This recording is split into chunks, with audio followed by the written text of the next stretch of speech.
एखाद्या आरोपामध्ये आपला मंत्री अडकला की लगेच राजीनामा त्याचा घेण्याची पद्धत मोदी सरकारमध्ये नाही आहे. पण एक अपवाद झाला होता मी टूच्या वेळी MJ अकबर यांचा राजीनामा जो आहे तो त्यावेळी अरे घेण्यात मिठूचे आला. बाप आहे आत्ताचं हे प्रकरण. हा तेच मला विचारायचं होतं की फरक काय आहे नेमका. फरक असा आहे, अकबर मुस्लिम आहे. हरदीप पुरींच्या बाबतीत हा अकबर मुस्लिम आहे, खरं आहे, तोही मुद्दा आहेच. त्यामुळे त्यांना लगेच दिला राजीनामा.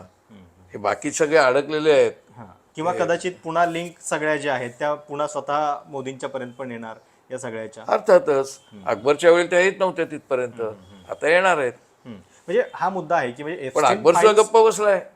एप्स्टीन फाईल्समध्ये नाव असणं याचा अर्थ काय तुमचा त्याच्या गुन्ह्यांशी संबंध किंवा सगळ्या त्या कांडाशी असेलच असं नाहीये.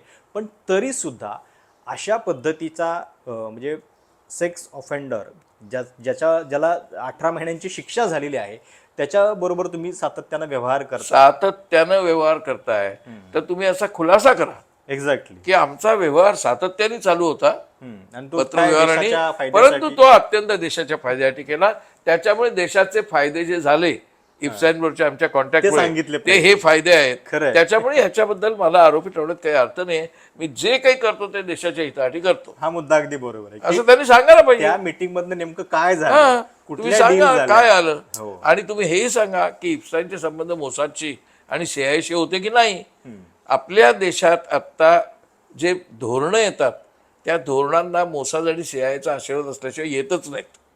आणि त्यांचा रोल हा इलेक्शन कमिशन पर्यंत आहे.